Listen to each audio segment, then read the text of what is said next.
yoon yu métti yooyu di jéem a dem Europe ba nga xam ni gis nañu ni que ay xale yu bëri des nañu ci géej gi ñenn ñi des nañu ci désert bi ñenn ñi ñu ngi dans les prisons en Libye te loolu xale yi defuñu ko parce que dañoo bëgg a voyager dañoo bëgg a taxawaalu xale yi dañ koo def parce que Sénégal dafa dem ba nekk li ñuy tuddee li benn américain tuddee no country for young men. C'est pas un pays pour des jeunes hommes, des jeunes, des jeunes. C'est pas un pays où des jeunes peuvent vivre. Parce que jeunesse dafa ànd ak espoir, jeunesse dafa ànd ak avenir, jeunesse ànd ak promesse, jeunesse ànd ak opportunité, jeunesse ànd ak possibilité, jeunesse ànd ak projet. Suñu dëkk malheureusement les jeunes amuñu possibilité bu ñu amee projet à moins que mu nekk quelques exceptions suñu dëkk malheureusement jeunes yi te loolu yàgg na parce que ñun loolu moo ñu génnee Sénégal amuñu possibilité ñu traiter leen d'égal à égal avec l'enfant du ministre amuñu possibilité ñu traiter leen d'égal à égal avec l'enfant du président te parce que loolu sax mooy yoon opportunité bi ñu jox Amadou Sall moom la ñu war a jox Modou Khoule doomu cultivateur ba nekk fin fond wu Sine Saloum wala fin fond wu Fouta warul am différence parce que entre les citoyens mu lii ngeen ñu lié ko à l'origine sociale ñu lié ko au parti bi nit ki bokk ñu lié ko à kan mooy papu kii diw bi kan mooy baayam ndax baayam militant wu Macky Sall la am déet wala ndax baayam xaritu Macky Sall la wala militant wu parti Macky Sall la loolu warut a am donc di leen wax ce qui se passe mooy ñun ñëpp génn nañu léegi ci biir génn boobu am sénégalais mooy am particularité ma koy wax encore partager la vidéo mooy xeet boobu nga xam ni bu ñu génnee seen jëmm mooy génn Sénégal mais seen xel day des Sénégal loolu amul ku ko mën a wedd ci ñun da ngay gis indien yeeg pakistanais yeeg chinois nit ñi dañuy investir fa ñu dëkk sénégalais lu mu liggéey dem investir ko Sénégal lu mu am Sénégal la njëkk a xalaat donc loolu chance boo xam ne la yàlla may na ko Sénégal ba nga xam ni waroon nañu jël opportunité kii loolu ñu def ko benn opportunité pour le Sénégal parce que am na doomu sénégalais yu bëri yu ma waxal ci réseaux sociaux yi partager leen vidéo yi gars yi sinon ma partager sama bopp comme ni leen koy waxee toujours boo leen partager wul ma partager sama bopp mais dina ma jëlal temps du ma mën a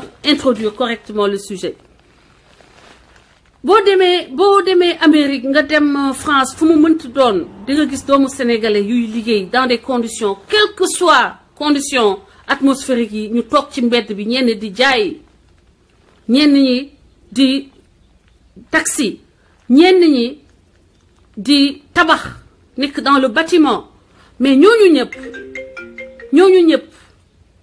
li ñuy am Sénégal lañ koy delloo du ñu am Sénégal la ñuy xalaat léegi état bi lan moo tax bu Sénégalais yi dajalee xaalis bu bëri wala ñu ut yenn saa yi dañuy wut ay partenaires jël xaalis yoo xam ne dañ ko investir di ko économiser toute une vie ñibbi dem Sénégal gis naa ko indi ay milliards indi ay partenaires yoo xam ni dañoo pare woon indi ay milliards Sénégal bu ñu ñëwee Sénégal avec ces partenaires là ñu taseeg benn agent wu administration boo xam ni day def blocage seen diggante ak administration procédure yi ñu war a def pour que investisseurs yooyu mën a placer wu Sénégal toog liggéeyal Sénégal moom mu ñibbi Sénégal toog suivre projet boobu léegi état bi da ngay tase benn nit bu nekk ci état bi di la laaj ay milliards bu la laajee coût projet bi ba mu xam coût projet bi xool étude du projet da lay bëgg a jël pourcentage ci projet boobu def ci poche am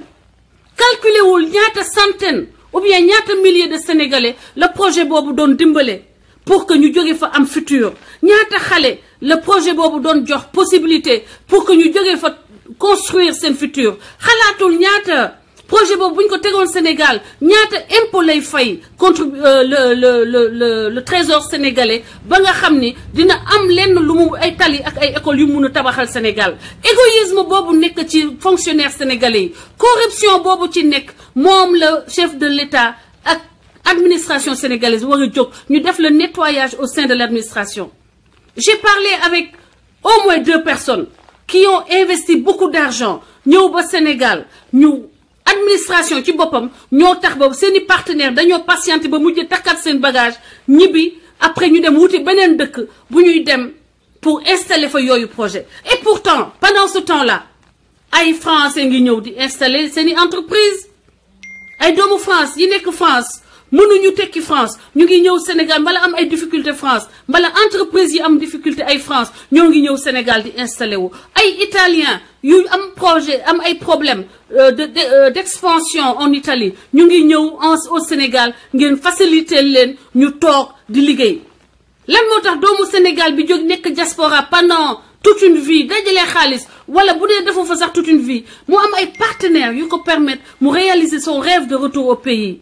Il n'y a rien qui est fait pour faciliter cela. Il y a un ministère qui est censé travailler pour la diaspora. Ministère bi ngeen wax ni dafa nekk fi pour la diaspora nekk fi pour les Sénégalais de l'extérieur. Lan moo tax véritablement ce ministère là c'est Fès rek la ñu dégg ci ministère boobu muy wër def ay maletu xaalis di ko séddale ay nitam ay nitu président bi. C'est-à-dire que détournement de fonds détournement d'objectifs xaalis boobu. xam naa ni da ngeen ko négocier avec des partenaires du Sénégal mais xaalis boobu def leen ko ci facilité immigré yi bu ñu ñibbisee bu ñu bëggee ñibbisi ngeen accompagner leen APIX nga xam ni mooy entreprise bi nga xam ni loolu mooy liggéeyam entreprise boobu entreprise boobu bi nga xam ni Sénégalais bëgg na ko tabax ñu defal ko ay facilité ñu defal ko ay facilitation yoo xam ni Sénégal day bénéficier de cette matière grise là.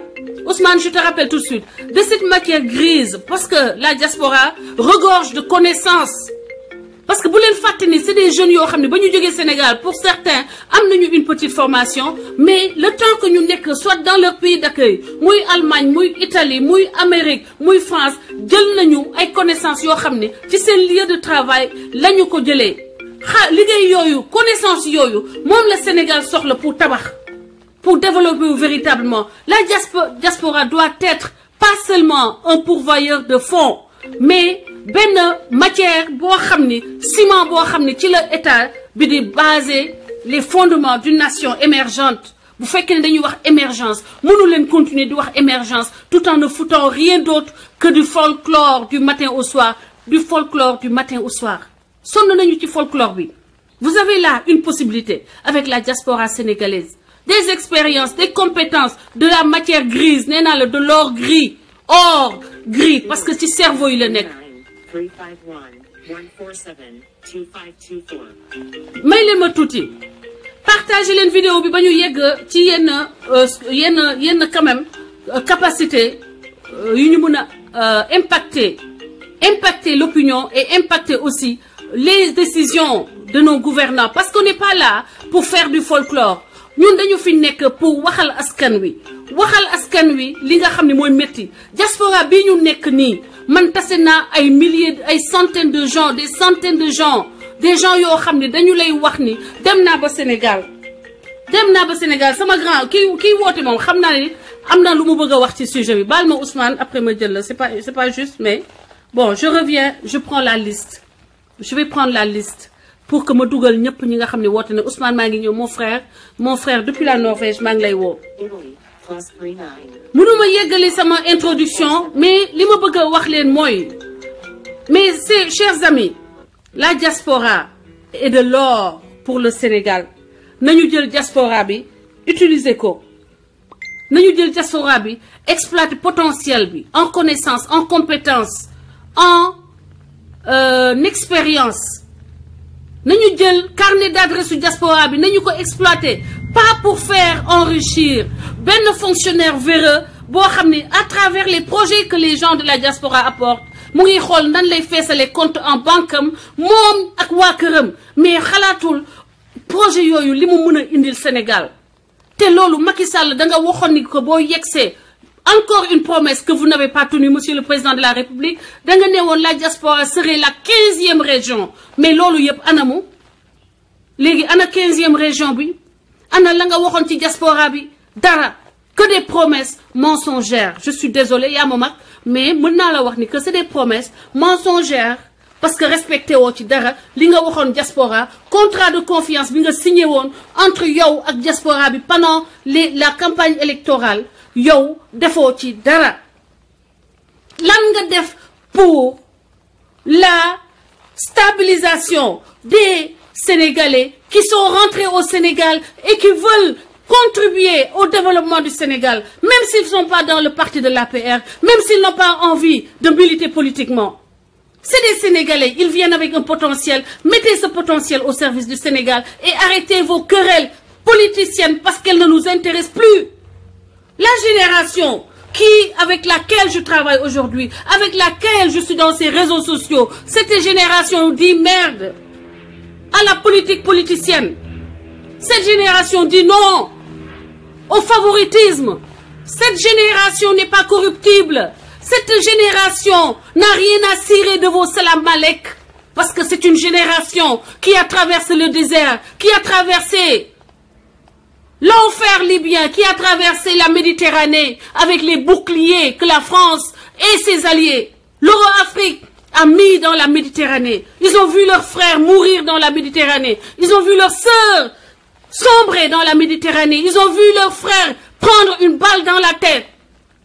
Des camarades de classe, des camarades avec qui ils ont fait une traversée du désert sont morts devant eux. Ces gens, xamu leen ñan ngeen di diriger. Ma wax leen ko yéen politiciens sénégalais, xamu leen ñan ngeen nekk di diriger. Ay soo leen xamoon li ci xale yi di ngeen xoolaat bu baax li ngeen di dox. Xale yi nekk dans ces réseaux sociaux, yéen vous ne les connaissez pas, moi je les connais. Ces jeunes-là, ils descendront un jour sur le palais. Je vous le dis. C'est pas des propos folâtreurs. C'est une réalité. Xale yi dinañu wàcc dal seen kaw. Assane Diouf, il y a des milliers de Assane Diouf. Françoise Gueye, il y a des milliers de Françoise Gueye. Et nous gën a déterminés. Nous, on n'est qu'une partie visible de l'iceberg. Et je vous le promets, xajuñu ci yéen. Mbokk yi balaa ma dugg ci vif sujet bi may leen ma jox leen actualité bi nga xam ne mooy wone ni que ñii liggéeyuñu li leen di won ni que liggéeyuñu ñetti fee la benn mooy le dengue benn feebar bu doy waar mu ngi ravager les Sénégalais may ma tuuti sëñ bi parce que buñ ma la dugalee dootuma jëlati la parole dama leen di jox ngeen wax te duma mën a wax li nga xam ne moom war naa ko waxal askan wi dengue ba ngeen koy dégg dans les pays de la sous-région ba léegi qu'est-ce que vous avez fait pour prévention? Qu'avez-vous fait pour la prévention? Maintenant que c'est dans le maintenant vous avez vu que c'est au cœur du Sénégal. Que faites-vous? Rien du tout. Neppal. Vous êtes incompétent, je suis désolée de le dire, vous êtes incompétent. La seule personne compétente, vous l'avez enlevée, c'était, c'est la seule personne, mais elle a montré qu'elle était compétente. Vous voyez le phénomène de la neutralisation. Auto-neutralisation, Sénégalais dit auto-neutraliser où? La dame là, qui était ministre de la Santé, Eva Marie Coll, une sommité sur le plan international, une des meilleures. Elle a été dans votre gouvernement, vous n'avez pas donné les moyens de montrer toute sa classe, de montrer tout de ce dont elle était capable. Voilà notre Sénégal. Ce qu'elle a vécu, c'est ce qui a poussé des milliers de Sénégalais aujourd'hui à sortir du Sénégal. Et ces gens continuent de garder l'espoir au Sénégal. Ils veulent toujours contribuer. Ils rentrent au Sénégal. Vous leur mettez encore les mêmes barrières qui les ont chassés hors des frontières du Sénégal. Vous continuez à les martyriser. Vous continuez à leur dire, vous n'allez pas exister ici tant que vous n'êtes pas de l'APR. Vous n'allez pas, comme hier on leur a dit, vous n'allez pas exister ici tant que vous n'êtes pas du PDS. Ou on leur a dit avant-hier, vous n'allez pas exister ici tant que vous n'êtes pas du PS. Macky Sall, pourquoi vous nous avez honti? Parce que vous êtes une victime comme nous. Et vous vous êtes mué en criminel. Parce que vous n'avez pas osé. Vous n'avez pas osé tenir vos promesses. Vous n'avez pas osé croire au peuple sénégalais. Vous n'avez pas osé jeter à la poubelle les vieux dinosaures qui vous entourent. Vous avez failli, vous n'avez pas eu assez de courage. Tapetnga, tu n'as pas osé, ta mission était là, elle était tracée, tu ne crois pas en Dieu. Gëmoo yàlla parce que boo gëmoon yàlla yow Ousmane Tanor Dieng du la jege Moustapha Niasse du la jege parce que xam nga ne ñooñu ba ñuy ndaw mënuñu woon dawal askan wi mënuñu woon dawal askan wi du ba ñu amee 80 ans 90 ans nonagénaire la ñuy dawal askan wi xam nga ne dañoo toog di dund sur le dos du contribuable sénégalais yow nga jox leen feu vert blanc seeing. Pendant ce temps-là le peuple se meurt waxuma la xale yi dee ci désert bi waxuma la xale yi lap mais dama lay wax tout simplement à l'intérieur du Sénégal le dengue est en train de tuer. À l'intérieur du Sénégal un camion brûle, se consume sous le regard médusé des populations. Vous êtes incapable d'arrêter le feu. Incapable, toute une unité de pompiers, incapable d'arrêter le feu. Un camion qui se consume devant les yeux des pompiers. C'est dans le Sénégal de Macky Sall, le Sénégal que Macky Sall a hérité de Ousmane Tanor Dieng, le Sénégal que Macky Sall a hérité de Moustapha Niasse, le Sénégal que Macky Sall a hérité de Dansokho, les faiseurs de roi, ceux qui portent, les porteurs d'eau du système, ceux qui sont incapables de se faire élire, mais qui sont présents à tous les rendez-vous, qui sont présents à tous les festins qui s'organisent sur le dos du peuple. Oui, je vais parler, je ne parlais pas. J'étais quelqu'un qui ne parlait pas, je suis quelqu'un qui est timide. Quand les gens me voient parler, est-ce que est-ce que qui sama Hélène là, sama Hélène moi wax ni, est-ce que sama Hélène là? Oui, parce que j'en ai plus que marre de voir mon peuple mourir, de voir des gens augmenter le périmètre de leur taille, de leur ventre sur notre misère. Ce qui m'a chassé du Sénégal ne doit pas continuer à se perpétuer. Nous en avons marre. Nous en avons marre de vous. Vous êtes des sangsues jamais repus. Des sangsues jamais repus. Doo leen suur, doo leen jombu leen dara, doo leen rus dara, seexluwu leen dara, xeebu leen dara, tekkiwu leen dara. Waaw, maa koy wax, des milliers de gens aussi dañ leen koy wax chaque jour. Bu ma dee man, vous me tuez. Il y a des milliers qui sont là qui vous diront la même chose. Des milliers de jeunes plus déterminés et plus dangereux que moi. Parce que man, vous me connaissez, mais les autres vous les connaissez pas. Je vais vous mettre la vidéo d'un de ces jeunes-là. Gars, partagez les vidéos. Cette vidéo-là m'a tellement marqué. Cette vidéo m'a tellement marqué que j'ai fait tout. J'ai fait tout pour que ma mën leen ko tegal ngeen ma partager ko ak yéen dama koy partager ak yéen ngeen gis li leen di xaar déglu leen xale bu góor bi. camarade jóg leen yéen ñëpp ànd nekk benn jóg taxaw il est temps. camarade est-ce que xam ngeen ni Macky Sall mi ngi yàq réew mi yàq na Sénégal comploté avec la France les impérialistes. Partagez la vidéo. ubbi leen bunt yi ñu dugg biir Sénégal di caxatee suñu alal di sàcc suñuy ressources di ko yóbbu biir France di ko fa transformé di ko indiwaat biir Sénégal suñuy duggaat biir Sénégal du ñu fay sax douane di ko dugal di ñu ko jaay prix bu leen neex mel ni ñun moomuñu Sénégal mel ni Sénégal du suñu réew. Pourtant Macky Sall bi élection présidentielle yi di jib biñ fi taxawee ay kàddoom lam daan wax ñu gëm ko doyloo ko yaakaar ko wóolu ko mu di ñu xamal ni bu faloo torop tànge deñ biir Sénégal ñàkk jeex biir Sénégal prolétaires yi nañ suqaliku secteur informel dinañu bokk ci biir système bi dana leen jàppale lan doon wax lépp ay kàcc kese la defu ci dara Macky Sall ne donc bandum la ñu indil biir Sénégal bëgg a diviser pays bi nag diw séeréer la diw joolaa la samay mbokk alpulaar yi ñëw leen defe ni yow dinañ la ci bàyyi Sénégal ñëpp a ko bokk. Le Sénégal a beaucoup de races. Le Sénégal est un pays paisible. Nit ñi di dund rek en harmonie.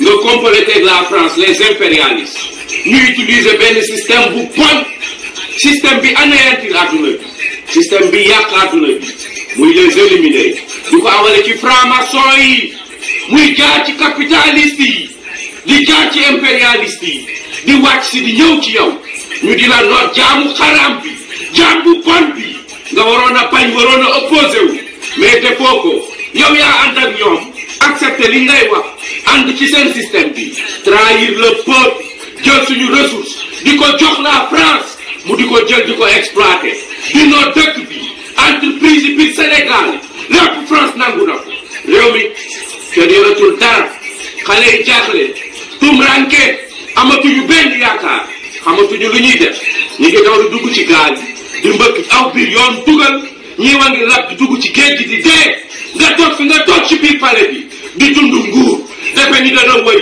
dinañu dox fekk la ci biir palais bi toj sa gat lu mu soxla dinañ ko ko jox lu mu soxla dinañ ko ko jox sàcc nga bandi nga fàqman nga vagabond nga workat nga maa la ko wax man du ma la saaga ndey li ma lay wax ci kaw démocratie laa koy teg yow yaay violer démocratie man xam naa luy démocratie fi démocratie juddoo laa màggee fi démocratie juddoo fa laa màggee ci laa koy teg di la ko samaj di la ko jëm ngay dégg respecter le peuple la démocratie et le respect entre l'État et le peuple mënuñu la respecter di def li nga bëgg di la jox suñu lépp di cotiser l'argent contribuable nga jël ko fay ko changer constitution bi dem ba mu neex la nga dindi waat ko teg ko sànni ko ci mbalit mi def arrangé wu la ndax français yi duñu lekk lu suñu gàcc ci français yi dañoo doyee ci nasaraan si nañu génn biir Sénégal le Sénégal est un pays souverain loolu la ñu wax te mooy dëgg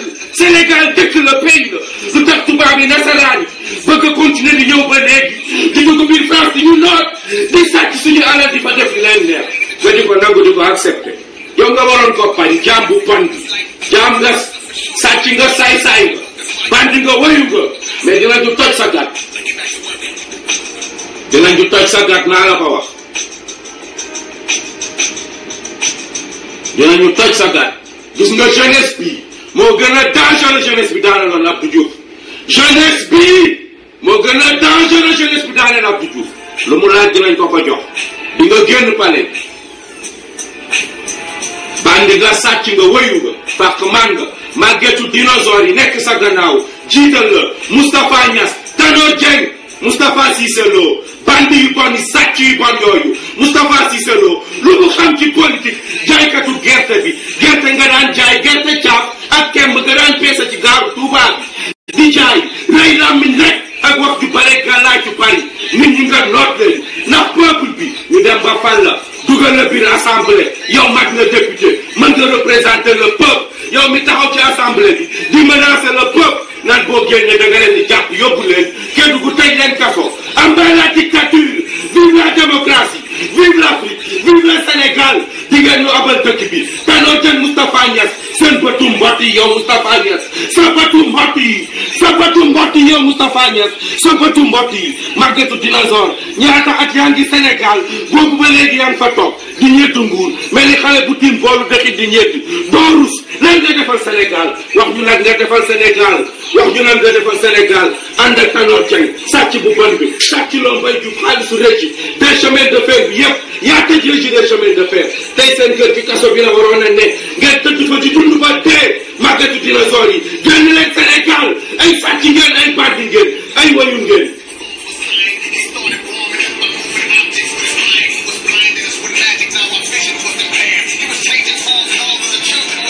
yenn système bi di utiliser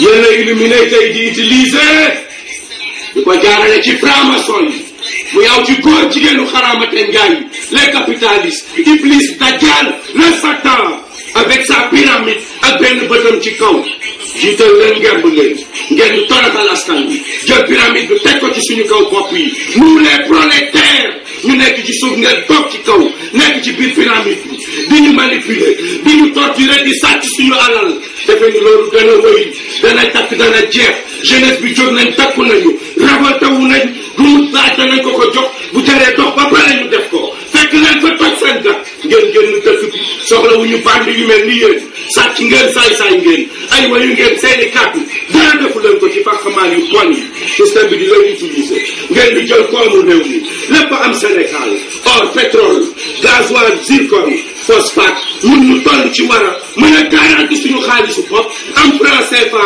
luñ koy doyee lan la ñu doyee ci franc CFA suñu monnaie bopp la ñu soxla lan moo tax ñuy ndayu franc CFA ñuy jël 50% de nos revenus annuels di ko verser la France 14 pays souverains 14 pays souverains la ñu wax ñu war a moom suñu bopp war a mën a garanti suñu xaalis di jël 50% di ko jox la France mais ban lan mooy loolu pour lan 14 pays souverains France war nañoo mën a defaral xaalis ngeen di ko nangu boobu ba léegi sàcc yu bon yi seen intérêt personnel ngeen nekk ci réew mi xam ngeen ni Sénégal intéressé wu leen unka la gën nga jàpp ndaw si tëj ko kaso loolay démocratie unka la gën nga jàpp ndaw si Macky Sall tëj ko kaso maa ni la mbaama la gën mbaamu xuux nga mbaamu sëf nga jaamu xaram bi jaam bu bon bi l'esclave de la France Macky Sall jaam nga mbaam nga jaam nga mbaam nga l'esclave de la France Macky Sall l'esclave de la France jaam nga gënaan lan unka la gën nga jàpp ko tëj ko kaso du ma la saaga ndey de mais dinaa ko teg ci démocratie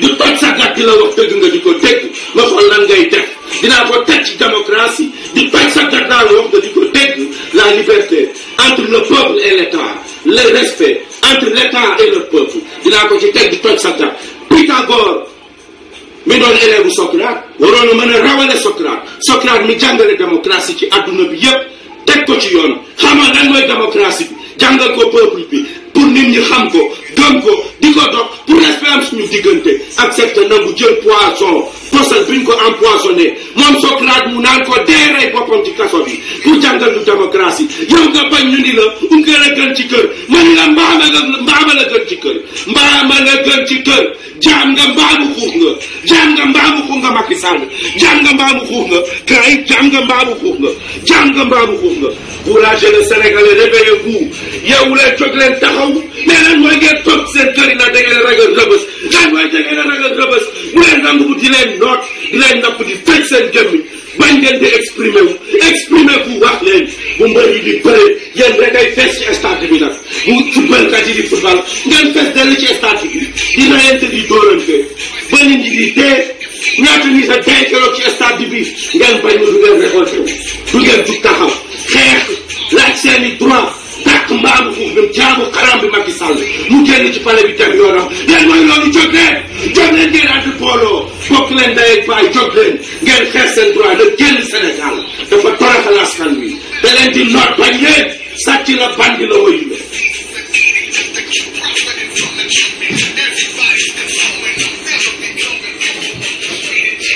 voilà mbokk yi ñu yemale ko foofu suñu je le respecte man ñu mel ni lay wër ñoo xam ni seen xol li ñuy wax day jóge ci xolu dinaa ko rechercher ma koy wax foo munti nekk certainement bu dee yaa ngi ci combat bi donc yaa ngi xool suñu live contacté ma bëgg naa la boole ci team bi parce que dañuy xeex li ñuy xeex dafa nekk loo xam ne daf ñoo gaañ daf ñoo ñor dafa doon loo xam ne c'est vital saaga leen yónnee leen ma ay bataillon ñu dugg ci groupe yi di ma fenal di ma saaga waaye xeex bi day continuer vous avez vu je suis encore plus déterminée aujourd'hui qu'hier te y a 1000 Sénégalais comme lui.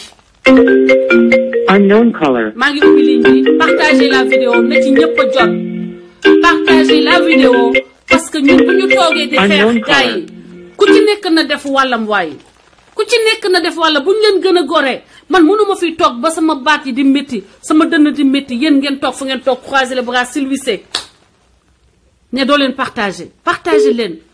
Madame Ba, WhatsApp audio. madame Ba maa ngi lay woo léegi asalaamaaleykum ki ci ligne bi.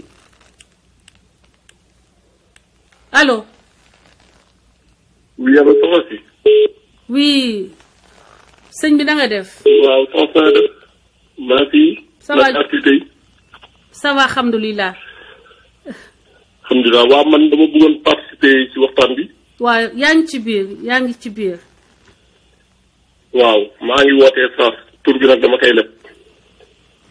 baax na kontaan na Assane kontaan na may leen xale bi kër Assane kooku yaak moom team ak ñeneen am na ñeneen ñi ci biir mais yéen ñaar laa bëgg gars yi xam ni que na ngeen déterminé woo man ni ma déterminé woo ku ci nekk na taxawee noonu pour Sénégal looloo waral audio bi wax Assane wax barke démb sëñ bi maa ngi lay jox la parole partagé leen vidéo bi. d'accord waaw man soo gisee ma wootee bi ma la dalee seetaan ba léegi tey nga gis nga def live mu amal importance boo xam ne dañ ci war di sax. muy wax ci sujet boo xam ne ñu jëm ci wàllum retour immigré yi seen pays d'origine. waaw man xam nga nag dama fi nekkal Sénégal yëpp su ma nekkee ci immigré yi rek. day nuroog leneen day mel ni man waxu immigré yi rek lay wax donc damay boole immigré yi ak ña toog ka nekk Morolan ka nekk Njongoloor ka nekk dëkk ki bi nu mu tudd Wourossogui ka nekk Bambilor ka nekk Ziguinchor ñëpp gis ci seen bopp loolu laa bëgg live bi pencum askan waaw tey moom xam naa ñu ci gis seen bopp bëri na lool jërëjëf kontaan naa sëñ bi waaw léegi lu ma ci bëggoon participer rek mooy maanaam dañu ne suñu retour bitim réew à chaque fois day metti dañuy dem foofu duñ am lu ñu investir duñu jàppaleeg yooyu mais man dama gëm ni immigré ñun suñu bopp ñun ñoo nekkal suñu bopp fayda ci côté boobu. dëgg la partagé leen mbokk yi.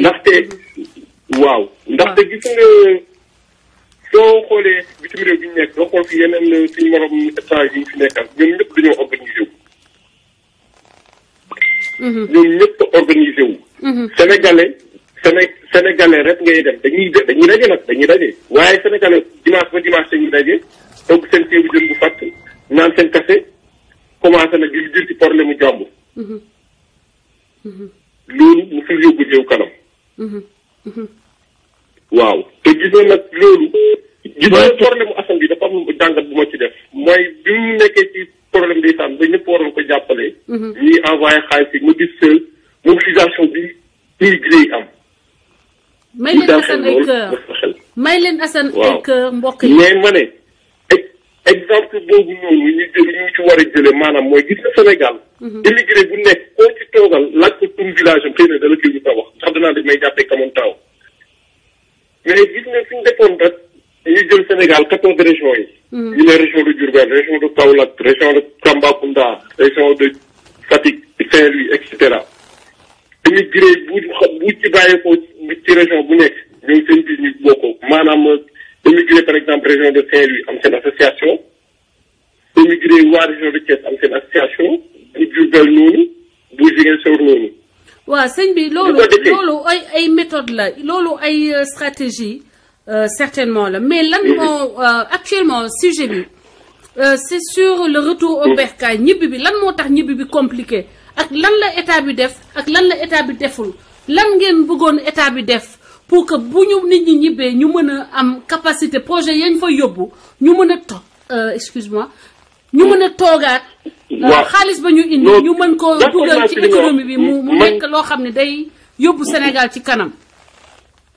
dëgg la xam nga man dama lay suivre say débat dama koy suivre dafa am critique yu am importance soo ci def mais man dama jàpp dafa am part boo xam ne danga ci war a sóoraale muy apport de solution man ci côté boobu laay war apport de solution c'est vrai ñu war a war nañ xam ne état bi lu ñu war a defal mais ñun suñu bopp est-ce que woon bi war nañ xam lan la ñu war a jaar ba nañ ko war a def ci loolu nag laay solution waaw ma ne léegi su fekkee immigré bu nekk suñu defeloon ñoo joxoo ku nekk xool sa dëkk sa yow Amérique boobu nga nekk man fi ma nekk boo xoolee premier secteur développement fii mooy mbay wàllu mbay par exemple laa ciy joxe waaw américain ñoo dàq bay ñëpp ñu xool ci dëkk bi ni ñuy def ba ñaata la dëkk seen dëkk fañ bàyyeekoo ay jumelage équipé dispensaires yi ku nekk jëlaat say suufu papa ak say suufu maam 1000 € boo am di weer bu dee war ci jël 300 € di ko yónnee nga jël benn 100 € bi denc ko fële def ko jiw wala ñu defar reboisement sa xalaat àll bi ay garab ku nekk xam say teer fan la toll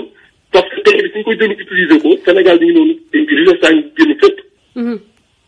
dinañ xëy ñu ne diw sa fii de sa toolu maam la woon wala nii nga def pourtant amul lu si ma yëgul loolu nag laay dégg mu daaj nañ jël suñu terre yi ñu investir suñu xaalis bi ñuy pasal te bàyyi jaay doomu ñaaw bi. d'accord naa c'est le retour à la terre proposition bu am solo am na solo trop sëñ bi donc loolu laa gën a retenir ci sa intervention maa ngi lay remercier bu baax di la wax partager leen vidéo bi merci beaucoup sëñ bi et puis donc ma jéem a jox parole bi ñi ci ligne bi merci beaucoup.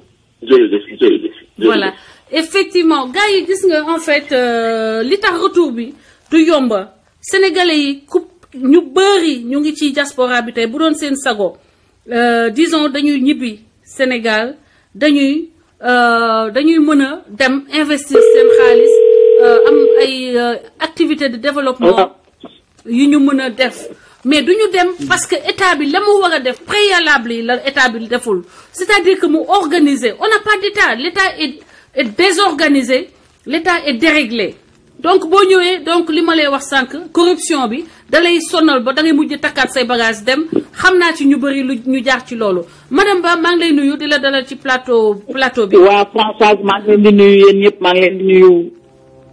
di déglu xale bu góor bi borom kii bi vidéo bi xam naa ko. di wax ni que dinaa leen mettre en rapport.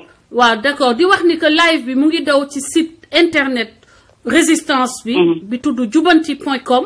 boo leen fa demee normalement live bi wax ngeen ko fa mën a seetaan en direct wax ngeen ko mën a seetaan en direct normalement si YouTube bi parce que am na ñoo xam ne du ñu bëgg a dugg ci Facebook bi ñu leen di gis donc mun ngeen dugg ci site YouTube bi jubanti télévision am nañu page YouTube jubanti télévision am site web di leen wax ne site web boobu c'est pour la résistance c'est pour lutter contre la corruption pour lutter contre l'injustice dans la presse sénégalaise le déséquilibre dans le traitement de l'information c'est pour lutter contre le musellement de la presse sénégalaise na ngeen dem ci site boobu na ngeen ko aimer ngeen jàpp ci xam ne seen site la man mi jaar ci xeex bi madame Ba xëy na xam na ci dara da ngay def ay article wala nga def ay vidéo am na site yoo xam ne xalaatuñu ko jàllale parce que buñ ko jàllalee dañ leen di woowe palais te xaalis bañ leen di jox dootuñu leen ko joxati wala yenn site yi dañuy dugal sa vidéo dañuy dugal sama vidéo pour que ñu woo leen jox leen xaalis ñu génnee ko ñu may wutee xaalis man dañ ma doon kaañoo man léegi site boobu lépp lu ñu liggéey lépp koo xam ne yaa ngi liggéeyal Sénégal muy Modou Galsen Assane Diouf Baye Fall yeeg Yaay Fall yi ku ñu gis sa loxo set la ngay liggéey nekk lu xam ne ànd nag suñuy valeur dinañ la dugal foofu à la une ñoom Ndeye Fall ñoom Grand Texe Gaye mu nekk ñoo xam ne ay combattant ñoo ma jiitu sax ci combat bi ñooñu dinañu dugal dinañ leen defal dinañ dugal seeni lépp lu ñu liggéey dañ ko fa dugal comme ça képp koo xam ne Sénégal daf la yitteel Sénégal daf la ñor boo duggee ci page boobu lépp nga fay fekk combattant yeeg seen vidéo yeeg seen article yeeg ak lépp loo xam ne ça concerne le Sénégal mën na leen permettre ngeen gën a mën a xeex pour seeni droit madame Ba donc moom xeexkat la sama xarit la sama sœur la sama conseillère la sama partenaire la donc moom lay maa ngi koy jox la parole su ma mënoon sax dama koy dugal directement ci kii bi mais tey affaire bi joxuma possibilité boobu donc madame Ba maa ngi lay jox la parole. waaw maa ngi leen di nuyu yéen ñëpp di kontaan ci yow. merci madame Ba di kontaan ci yow te xam ne sa xeex bi ngay xeexal Sénégal bi nga tukkee ci sa chaise boobu ba tey jii heure boo waxee lu arrangé askan wi ngay wax. dëgg la. te loolu la askan wi soxla askanu Sénégal ñu ngi lay seetaan di la déglu loolu la ñu soxla actuellement. dëgg la madame Ba. donc toogaay boobu nga toog am na ñu bare ñoo xam ne ñi ngi am problème tey bëgg a jot ci yow pour exposer seen problème bi ñuy dund Sénégal. dëgg la dëgg la. am na sànq benn xale bu góor buy wax ak man mi ngi Ziguinchor ci professeur école yooyu ñu tëj barki démb ci la bokk ñu ngi en chômage actuellement. waaw madame Ba est-ce que mën nañu delloo dellu ci thème boobu nga xam ne mooy le retour au pays les difficultés li nga xam ne moo tax ba souvent suñu retour au pays bi ñu bëri dañ koy échouer maanaam dañuy dem ba pare mujj takkaat seen bagage dellu parce que dañuy daje ak ay difficultés yoo xam ne day mujjee tax ñu découragé ba daal di dellusiwaat génn Sénégal. waaw mais loolu mais première li gën a metti mooy yow dëkk bi nga jóge yow boo feebaree dañ lay faj. dëgg la. dëgg la madame. mais boo demee Sénégal ak nekk cas urgent feebar mais bari na ay mbokk yoo xam ne mar dem fi dañuy dem Sénégal tuuti rek lu ndaw rek attaqué leen amuñu ku leen faj seen bakkan def rek. dëgg la ñaata modu. dëgg la ay voyage vacances yu ndaw du ñu ñibbi. waaw balaa ngay wax business kay balaa ngay wax taxawul business mais xam nga feebar ak wér ñoo ànd. dëgg la madame. nga ni cëpp sa tànk Sénégal am fa feebar boo xamee ni ci saa si nii mënuloo évacuer sa bopp docteur bu koy dem hôpital bu fa def. madame Ba am na kuñ ma wax temps yële dafa dem di jëli conteneur am jaan matt ko fa. conteneur. bëccëg ndax kam dem di génne conteneur am. jaan matt ko bëccëg ndax kam ma ni jaan boobu moom day yëy guro di naan café. ca port ba. fañ ko doon wàccelee conteneur bi jaan moo ko fa matt. donc mbaa dara jot mbaa mi ngi dund. dafa décédé nga naan lan dellusi vacances la dem yóbbu conteneur. fa muy génnee conteneur bi jaan matt ko fa. Thiès. waa Sénégal insécurité ak oto bi tàkk tey jii xanaa yëgaloo ko. non madame ci Pikine. madame Ba dama am ay images exclusives pour jubanti.com ka ko suñu benn nit maa la yónnee image non.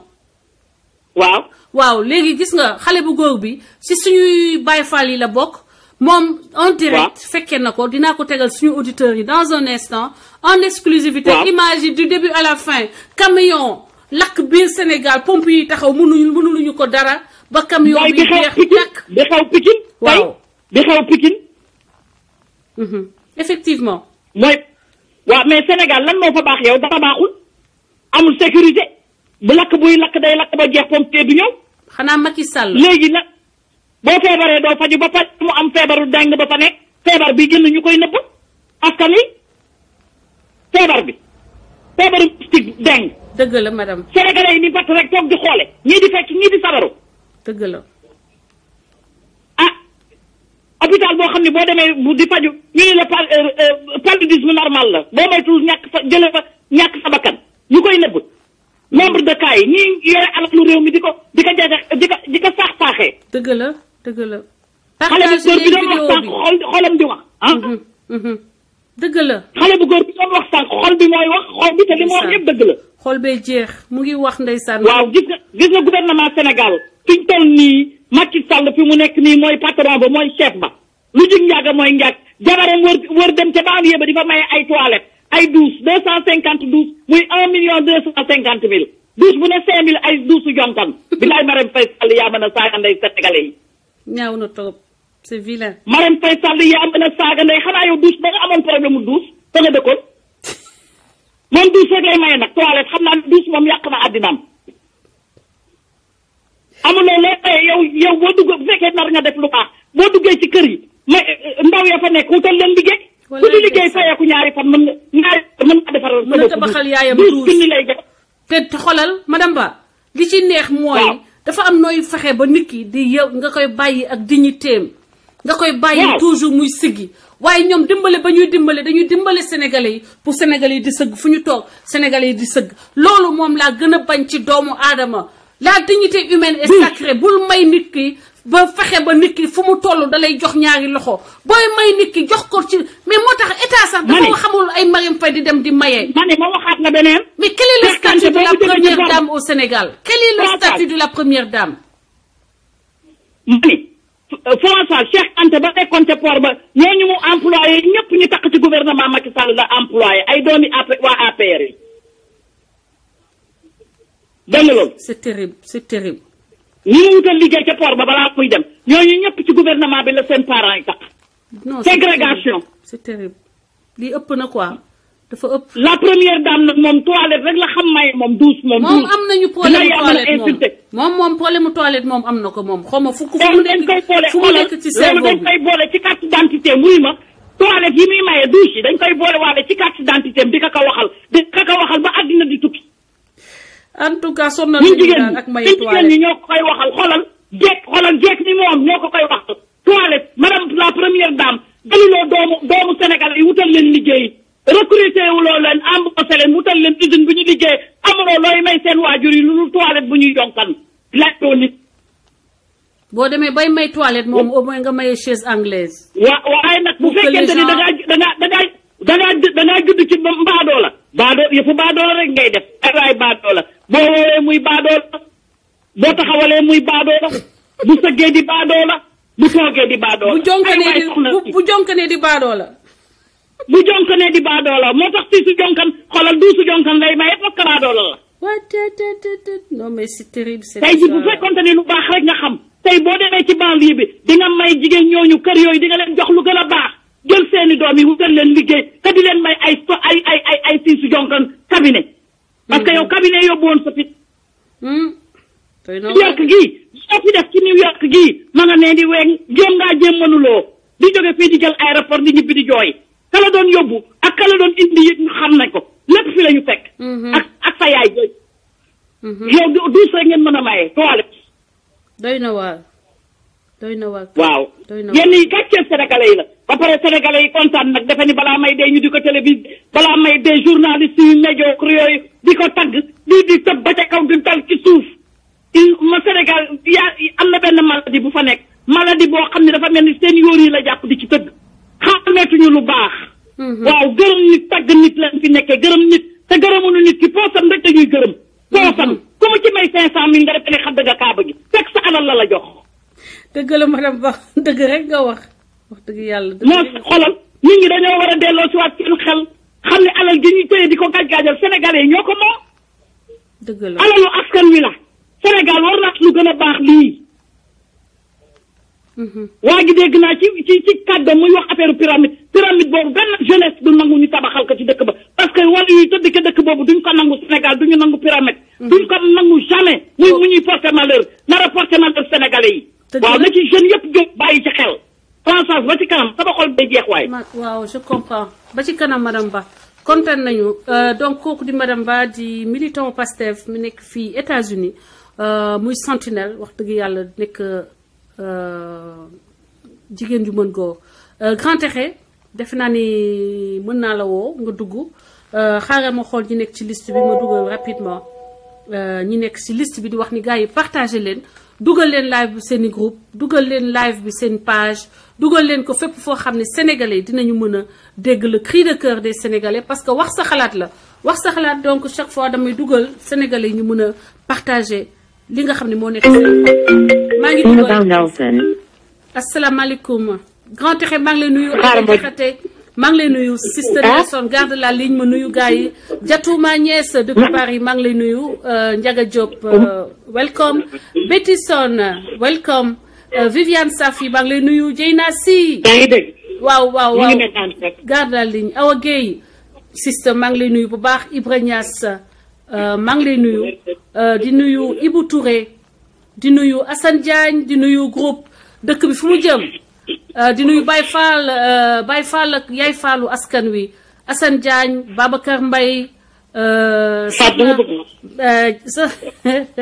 Baye Fallu mam Cheikh Bamba di nuyu aussi Fatou Camara di nuyu bu baax Omar Ndiaye et commandante yow Sénégal la ñëw man Françoise xalaat yow j'ai beaucoup de respect pour toi xalaatuma sax ne la Omar defeel nii wala defeel nii liggéey Sénégal moom ma booleeg yow xamuma la musuma la gis di nuyu aussi di nuyu Seyna Soxna Nelson mi nekk en ligne di nuyu képp koo xam ne yaa ngi bëggee liggéey bi nga xam ne ñu ngi koy def di nuyu Gora depuis Turquie Gora Afrique du Sud di nuyu Jibi depuis Turquie dinaa leen won ay yu baax yu Jibi yow mu nekk loo xam ne ñun dañ koy contribuer pour développer suñu réseau parce que aussi suñu réseau ku ci gën a bu ñu ñëpp féexee ñëpp am xaalis suñu xeex gën a baax góor a yor na yu rafet bu paree dinaa dikk won leen camion boobu nga xam ne moo lakk démb sur la route nationale bloqué circulation bi pendant très longtemps devant les yeux des soldats du feu te mënuñu ko fay camion lëmm tàkk ba jeex madame maa ngi lay jox la parole donc bismillah. allo salaamaaleykum Françoise. maaleykum salaam soxna si na nga def. maa ngi nii ça va bien. ça va alhamdulilah Maguette Tall ma soeur depuis Maroc maa ngi lay nuyu di nuyu Kouma Fall namm naa la maa ngi leen di nuyu yéen ñëpp Assane Diagne tout le monde yéen ñëpp maa ngi leen di nuyu partagé leen vidéo yi soxna si maa ngi lay jox la parole. waaw ça va François noo def. maa ngi fi maa ngi sant bu baax. ah macha allah yal na yàlla yokk. amiin léegi dama bëggoon contribuer tuuti si kii bi problème mu lu tax nit ñi di bu ñu demee Sénégal di wàññeeku. di wàññeeku. waaw parce que bu fekkee ne woon gouvernement bi mettre na en place. lu baax. du problème mu éducation ci affaire santé. surtout santé bi. xam nga fii moom boo nekkee bitim réew liggéey lu yàgg. wéra da ngay wéradi. léegi boo wéradee nga dem Sénégal ak situation bi fa nekk nit ñi kenn mënul faju boo demee hôpital yaa ngi tayle sa bopp. nit ñi nag dañuy ragal kenn dootul bëggati dem. ma ne ko kenn dootul bëggati dem. dëgg la parce que da ngay ragal. dem sa bakken des fa. dëgg la. te gis nga li gën a yéeme Hélène li gën a yéeme. mooy chaque fois gouvernement bi dañuy nax. dañuy ñëw jël xaalisu contribuable yi. indi ko si dëkk bi jël nit ñi wax leen ñu ñëw. pour indil ñu ay affaire dañuy tabax kër dañuy defar ay kër sociaux pour sénégalais yeeg nangam ñu def perdre suñu temps def ay réunion. dégg nga ñu fay ñooñu ñu fayee leen ay hôtel dégg nga si ñuy def lu nekk. te li ñuy wax yépp du dëgg. ñëwoon nañ fi daaw luñ ñu wax dañu gëmloo ne sécurité sociale dafay am léegi ñun suñu sécurité sociale bi ah.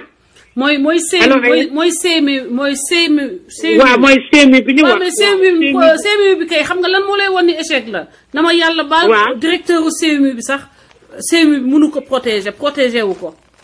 donc. pour maladie universelle. le monsieur est malade. vous n'avez pas pu prendre les mesures idoines en temps réel donc loolu échec la.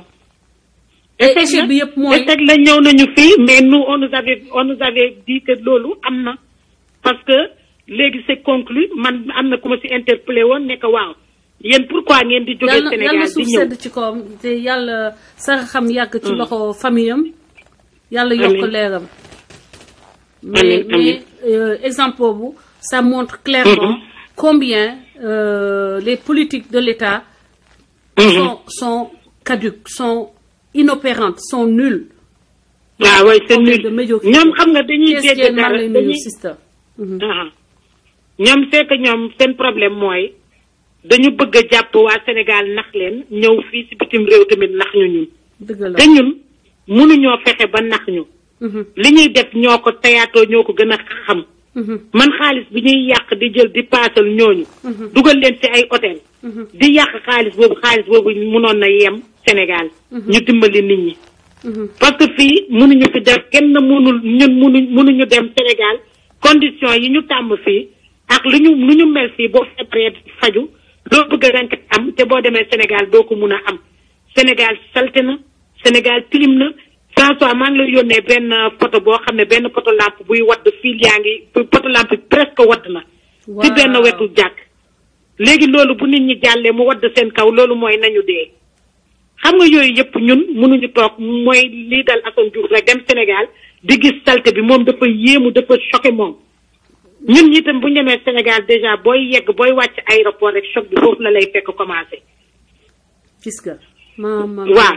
da ngay choqué boo yeggee Sénégal da ngay gis mu lëndëm déjà boo yegsee rek wàcc avion bi rek day lëndëm tous da ngay ne waaw day lëndëm tous poussière bi gasoil bi xet gi loolu boo tàmmee nekk bitim réew vraiment ñun dawuñu suñu dëkk bu doon suñu sago ñu toog suñu dëkk fekk suñu gis suñuy mbokk gis suñu neveu yi ak suñu ñees yi nu ñuy màggee gis suñu yaay yi gis suñu papa yi mais Sénégal dañu jéemul améliorer dara dañu jéem a nanguwuñu defar dëkk ba ku jot jël sa ndox pour tamit la population aussi ñoom it bokk nañ si dëgg la gouvernement bi bon nañu mais tamit nit ñi tamit liñ fay def tamit jaaduwul parce que boo bëggee sa réew da nga koy defar da ngay bàyyi taqal tamit tilimal sa réew yooyu tamit baaxul ñun nag bu ñu gisee yooyu ñun tamit ku dem tamit toog fa tuuti. foo jaar ñibbi sa bagage wallaay ndeysaan. da ngay ñibbi si parce que xamatoo salte googu xamatoo tilim boobu. xamatoo xet googu. dafa metti population bi aussi ils ont leur part de responsabilité. aussi ñoom ñoo war a defar. dëgg la système. waaw ñëpp a war a defar gouvernement bi war nañu defar gouvernement bi seen yoon nekku seen poche mais yow yaay gis ay ministres yoo xam ne wala kii député yoo xam ne. seen kër yi dafay rafet mais buntu kër gi boo fa jaaree sa xel day tey. dëgg la dëgg la sa xel day tey. dëgg la ñoom daal am nañu sekku biir mais amuñu sekku biti. dëgg la yooyu yëpp tamit mu ngi ci yooyu yëpp mooy décourager tamit population bi. non xam nga voilà aussi am na loo xam ne aussi wàllu gouvernement bi la. mais am na loo xam ne lu bëri suñu wàll la parce que munoo aussi. voilà munoo jënd kër. voilà mais man su ma déggee ni que Fann Résidence amul système assainissement bu correct. man non pas Fann Résidence non Fann kii Almadies non damay choqué. Almadies tamit parce que nan ngay jëlee zone boo xam ni kër yi à la limite les gens xam naa ka fa gën a tuuti le kër ay 100 millions le kër gi di jar. comment se fait-il que ces maisons ne sont pas assainies? Comment se fait-il que douche amul système évacuation eau bu correct loolu mooy wone comme nos dirigeants ne travaillent pas le manque de sérieux le manque de rigueur qui est à la tête de le manque de rigueur te loolu bu ñu ko wax c'est pour sañ leen xasuñu leen que ce soit clair on n'est pas là pour xas qui que ce soit mais on est là pour mettre le doigt sur ce qui va pas pour que ñu en phase sur ce qui ne va pas pour que ngeen régler ko parce que c'est des choses yoo xam ne population bi ko soxla Françoise Sénégal buy taw ñiy jël seen foos yi tijj ko muy ànd ak lépp ànd ak ndox meeg yëpp di dem ñu tijj foos yi ay xale di daanu di si dugg si biir loolu tamit yooyu war nañ ci wax dañu war a moom daal en tout cas daal Sénégal moom Françoise liñ fa mun a wax liñ fa mun a wax daal bari na nit ñi daal liñ fa mun a wax bari nañu léegi maire yi da nga leen di sonn den votel leen ñu nekk maireu dëkk bi seen poche lañ fay nekkal ak seen mbokk moom daal kuy yëg affaire u xëccoo la daal affaire u juróo la affaire u juróo la gouvernement bi daal affaire u juróo la Françoise ku nekk nag boo amee buñ la falee dara yàkkamtiwuloo da ngay baax ba ñu fal la léegi buñ la falee nag xaalis ba nga joxoon nit ñi yëpp di nga ko récupéré waat gis nga xaalis ba nga doon jox nit ñi pour ñu voter la xaalis boobu yëpp di nga ko récupéré waat say mbokk récupéré waat ko loolu lañ fa nekkee merci léegi nag ñoom ñu bàyyi leen ñuy dee ci misère jeex na merci sister Sénégalais yi ñoo ko bëgg tamit Françoise Sénégalais yi ci boppam ñoo ko bëgg parce que nit ku nekk nag am na looy bañ am nga looy bëgg buñ la naxee benn yoon nax la ñaari yoon xanaa war a toog ñun nax la ñetti yoon c'est les Sénégalais aussi moo tax gouvernement yi ñoom seen bopp dof lañ ñu teg dañ naa dañu ñàkk fayda ku leen jàpp après daañu defaat leneen lu ko gën a grave ñu nangul ñu ko ñu defaat beneen ñu baalaat leen ñu defaat beneen bu ko gën a grave loolu moo tax tout le temps ñuy recommencer Sénégal pour defar ko nag dina metti Françoise dëgg la ma sœur gouvernement bi bon nañu fu bon di yem yées nañ fu yées di yem en tout cas waaye tamit là le peuple tamit doit réagir effectivement lépp suñu loxo la te boo déggee xale bu góor boobu wax sànq révolutionnaire boobu wax sànq nga déglu Assane Diouf nga déglu xale yi man yi may nekkal presque ñu may accompagner maintenant quotidiennement nga xam ni que le changement va arriver le changement est en cours et en route te dara mënu ko téye maa ngi lay remercier bu baax ma sœur ma jox la parole ki topp ci ki nekk ci ligne bi et puis di la merci Françoise voilà di la remercier bu baax ci participation bu am solo boobu ba ci kanam ma sœur voilà di leen fàttali donc le thème du jour muy le retour des immigrés au Sénégal lan moo tax ba affaire yi du marché lan la état bi préparé lan la war a def te defu ko lan moo tax ba en général nit ñi dañuy dem ba Sénégal takkaat seen bagage ñëw bëgg naa ay témoignages woote leen asalaamaaleykum allô oui bonjour bonjour ma sœur comment vas-tu première Baye Fall Assane Diouf comment vas-tu première Yaay Fall la première place man maay jël deuxième waaw baax na deuxième kon ba tey man may naa la première place bi non thème bi dafa am important xam nga dama ne woon damay déglu tey sax dama participer mais je pouvais pas ne pas participer parce que dafa am kenn ku dugg sànq naan gouvernement bi dañuy ñëw fii promettre nit yi ay kër xam nga pour tuuti bët nit da ngay rëy bët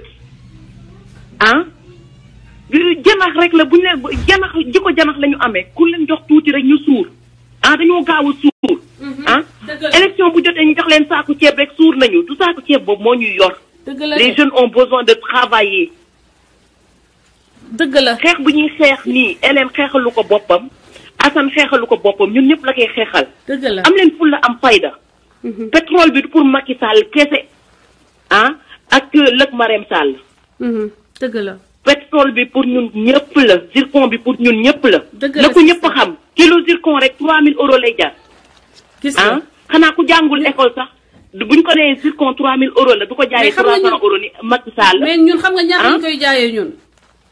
300 francs kii 300 euros. non 5 zircon. waaw. 5 francs. dërëm lañ koy jaayee kilo dërëm. non mais xoolal loolu. et il paraît que le kilo ça coûte 3000 euros. C'est 5 francs le kilo. Nous, on vend le zircon à 5 francs le kilo. Madame dërëm. Dërëm sax est-ce que da ngeen ko gisati Sénégal? mais moo tax ma ne la xanaa ku jàngul école sax tey boo ko waxee dina la ne Sénégal ñun waratuñu xiif ñun Hélène ñun waa Sénégal ñoo ñu war a yónnee léegi ñun ñu toog bañatee yónnee ti ñoom ñoo ñu war a yónnee tubaab boo ne Sénégal am na pétrole am na zircon am na or. am na gaz te amuñu lu ñu lekk am na gaz amuñu lekk amuñu lu ñu fajoo. dañ naan duñu leen fajati ndaxte am ngeen lépp donc vous êtes abrutis débrouillez-vous. donc avant qu'on nous traite d'abrutis réveillons nos cerveaux là et enlevons ce connard de Macky Sall là du gouvernement. mais ma chérie. mais man dama naan est-ce que suñu góor yi. bañ leen doon jongal xëy na dañ leen daggaloon seen kuy yi. parce que bu ñu toogee ba nga xam te ni ñun jigéen ñi benn góor rek moo ak ñii wax ni quelques dizaines yi des yooyu rek ñoo dese kuy ñeneen ñi foog naa ba ñu leen doon jongal dañoo dagg seen kuy yi. Qu'est-ce qu'ils attendent pour enlever ce petit bouffon là du palais ce petit bouffon là du palais qu'est-ce que vous attendez que les femmes se lèvent pour enlever ce bouffon là. Vous pensez que ça nous plaît de vous voir crever de faim et mourir dans les hôpitaux alors que vous avez tout pour vous soigner. waxal wolof Modou Galsen maa ngi lay bëggee guerrier kooku. non mais on en a ras-le-bol man sax dama naan est-ce que du question wu séeréer vert couleur bi ba ñu sëyee seen sang yi compatible moo tax seen xel yi xaw a jaxasoo ñu tiit ci li génn yëpp parce que c'est pas possible.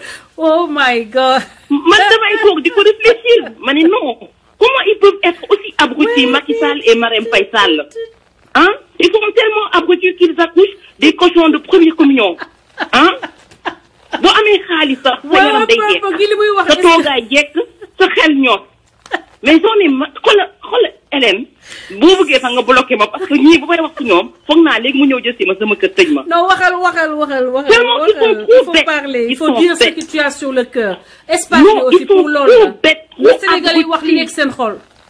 trop abruti nit yi di leen yee ba su nekk Sénégal ñun ñëpp ñu ngi leen di yee ñu leen di nelawal ndeysaan man comprendre naa sax ñi nelaw ñeneen ñi. parce que ñooñu boo xiifee da ngay xiif ba sa xel du xalaat. mais Macky Sall miy lekk bés bu nekk xanaa lekk vitamines yi du yegg ci cerveau bi pour mu mën a yeewu def lu baax. Il y a de quoi se poser la question il y a de quoi se poser la question parce que le gars bés boo jóg rek man damay jóg léegi di xool naan ban connerie moo am tey ban connerie lañ def tey. en fait da ngay tu ouvres le journal tu te dis je vais voir quelle est la connerie qu'ils ont fait aujourd'hui parce que chaque jour. mais on n'est pas un peuple d'abrutis quand même arrêtez de jouer aux abrutis. tubaab yi léegi abrutis lañ ñu jàppee ñun ñëpp ay abrutis. non mais on n'est pas des abrutis arrêtez de nous traiter comme ça. mais Hélène a plus forte raison que tubaab yi xam nañu on est tellement abrutis que ñu ne comme ñi dof lañ nañ ñëw sax dëkku ci seen dëkk sax. waaw effectivement transformé seen dëkk bi ñu génnee leen fa jël ko. ndax ñun lu baax ci ñun la gën a jekk. effectivement loolu la parce que nous on est bête la vague. on est même pas bête ñun dañoo xiif ba mënuñu wax xam nga balaa ñu tala xeex dañuy lekk mais ki nga xam te ne day lekk ba suur te amul xel muy Macky Sall ak njabootam ak mbokk